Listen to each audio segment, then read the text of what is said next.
Halo, selamat datang kembali di The Rians di Koi 89. Nih konten seru banget nih. Konten kali ini gue kembali lagi nge-review kolam-kolam indah, asri, adem, keren, bagus, cantik, you name it lah. Dari seluruh Indonesia, mungkin dunia nanti ke depannya. Nah, gue nggak bisa banyak omong nih, karena di video ini gue kerjasama dengan Mas Deas dari Palembang, Sumatera Selatan, dan gue nge-review kolam dia. Dan dia nge-reviewnya udah lengkap banget, sangat detail, dan cukup jelas lah buat lo. Jadi kalau gue ngomong kebanyakan nanti lo agak-agak enak kali sama gue ya. Yang pasti buat gue sih kalau lagi viral pada ngomongin kolam Sultan, ini adalah kolamnya raja-raja Sumatera. Jangan lihat ikan harus besar, ini karena campur, lokal, impor, kolamnya bagus, pemberian pakannya bagus, ngerawatnya oke, dan gue seneng banget nih. Kolamnya minimalis, tapi di daerah sekitarnya kayak model-model Mediterranean gitu, simple, plain, lalu ada kursi tamannya, tanaman tidak terlalu banyak tapi cukup dan cukup oke lah, nggak kelebihan nggak kekurangan. Kolam raja-raja Sumatera. Weh, thank you ya Mas Dias atas bantuannya. Dan buat lo selamat menikmati, jangan lupa subscribe ke channel The Rians. Dan lihat link di atas, itu ada semua video-video gue yang kontennya soal ikan koi buat lo yang suka ikan koi, yang suka motoran, yang suka kulineran, suka jalan-jalan, traveling, dan suka yang aneh-aneh juga bisa lihat playlist gue yang lain. Nah, satu lagi, gue juga bikin musik, khususnya musik elektronik, lo bisa ngecek juga ya. Selamat menikmati ya. Salam Nisi Goy, cheers. Halo, perkenalkan nama saya Deas, asal dari Palembang. Terima kasih untuk Mas Rian yang memberikan kesempatan kepada saya untuk review kolam, sekaligus bagaimana secara sistemnya kolam saya di belakang ini. Aku sendiri mau review secara sistematis dari kolam ini. Jadi kolam ini flow-nya itu mulai dari bottom drain sekaligus skimmer, itu nyedot air masuk langsung ke chamber 1. Dari chamber 1 ini ada filter media mekanis. Di sini ada jaring nelayan sekitar 20 atau 30 buah. Ditambah di atasnya ada jet mat, itu ada 5 lembar, ukuran 50x50. Dan paling atas saya kasih pH buffer tahap pertama, yaitu ada oyster shell. Nah, dari sistem filter mekanis ini saya pakai 4-4 yang pakai sistem filter, turun ke bawah, naik ke chamber kedua. Itu paling bawah ada biobor rambutan. Jadi biobor rambutan ini berfungsi sebagai pengendapan lumpur agar lumpur ini sendiri seliris. Jadi maksudnya lumpur ini secara bertahap, enggak langsung masuk ke rumah bakteri. Jadi perlahan-lahan itu di atas biobor rambutan sedikit, sekitar 10%, dan sisanya itu ada kristal bio dan neomedia. Jadi kristal bio dan neomedia ini sebagai rumah bakteri, dan juga kalau misalnya kristal bio itu melepas mineral, kalau misalnya neomedia ini dia melepas pH buffer dan menaikkan kadar pH menjadi alkali dia 8 atau 8 ke atas. Nah, tapi fungsinya sama sebagai rumah bakteri 3-3. Terus kita filter lagi, masuk ke chamber ketiga. Chamber ketiga 75% saya pakai pH buffer. Kenapa? Karena bisa dilihat sendiri di atas itu ada paranet. Jadi paranet ini banyak debu.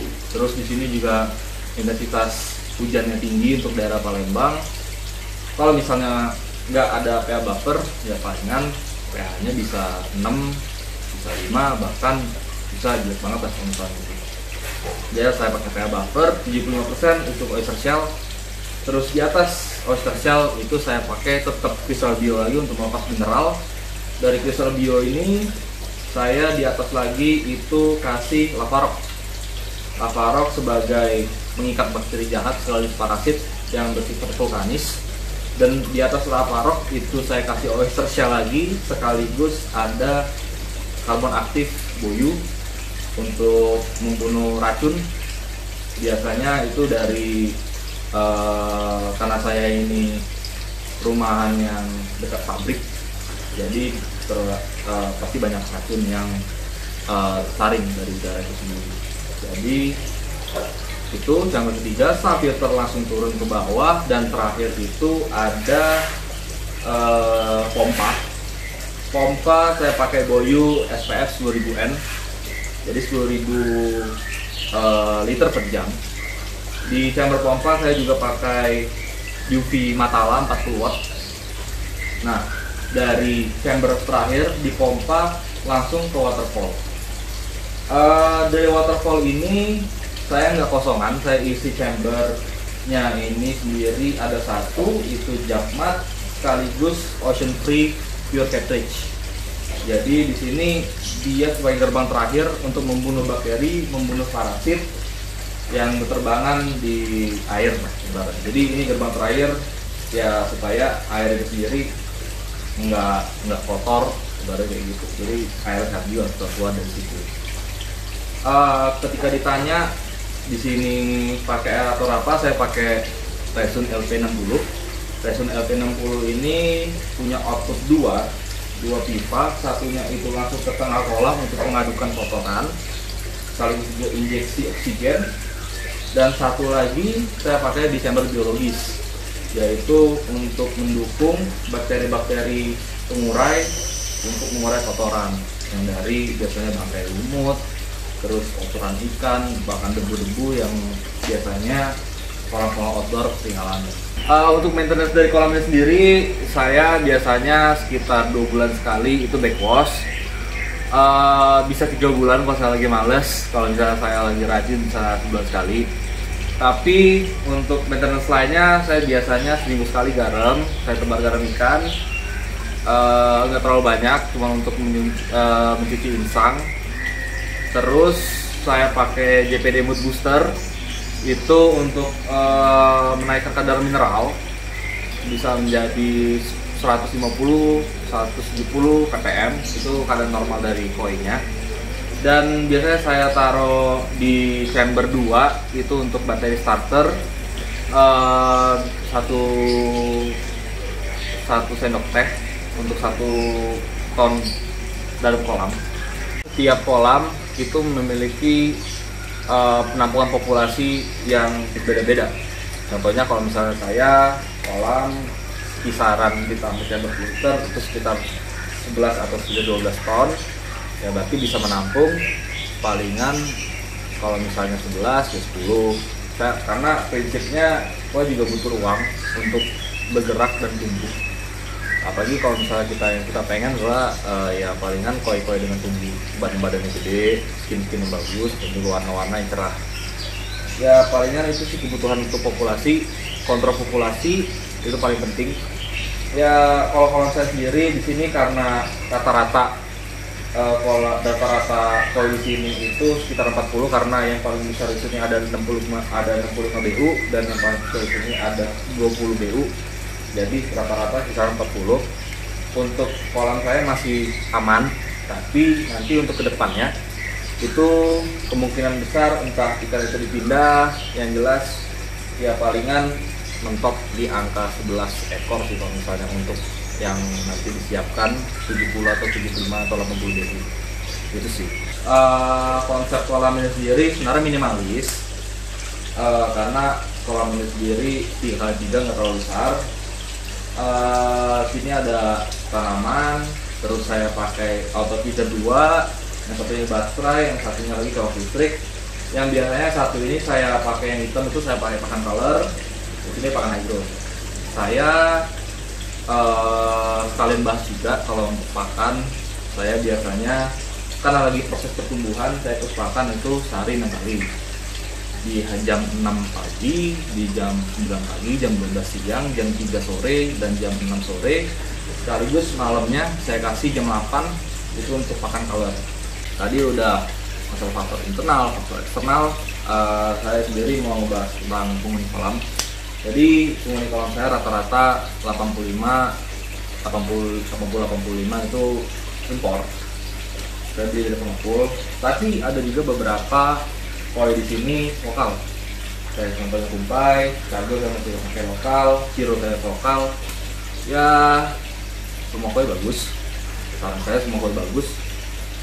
Tergantung gimana cara kita milih kualitas dan tergantung bagaimana caranya kita serap gak sama koi sendiri sebenarnya. Dan ini agak sedikit kontroversial, tapi kolam saya dan beserta penghuninya itu pakai pakan lokal. Kenapa? Ya jawabannya simpel, karena koi saya cocok sama pakan lokal. Kira-kira ditanya orang kenapa ini bisa bening apa enggak? Ya bisa bening. Kalau misalnya saya kemarin itu pakai pakan impor itu masih kurang cocok, saya pakai pakan lokal ini cocok, ya berarti filtrasinya harus saya besarkan. Oke, itu aja sharing mengenai kolam ini. Terima kasih lagi buat Mas Rian yang udah memberikan kesempatan sharing sekaligus review mengenai kolam saya. Semoga kita semua sehat dalam kondisi seperti ini.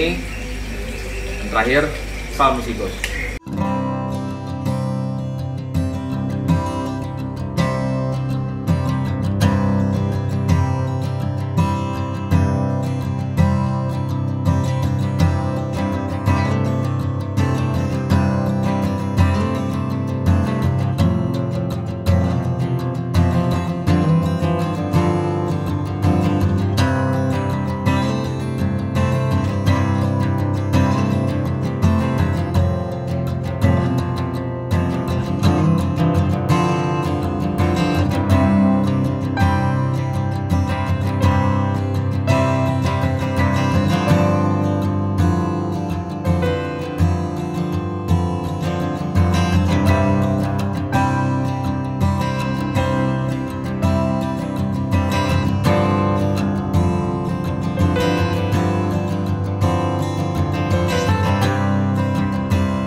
Teman-teman jangan lupa like and share ya, biar kami bisa umroh sekeluarga. Terima kasih.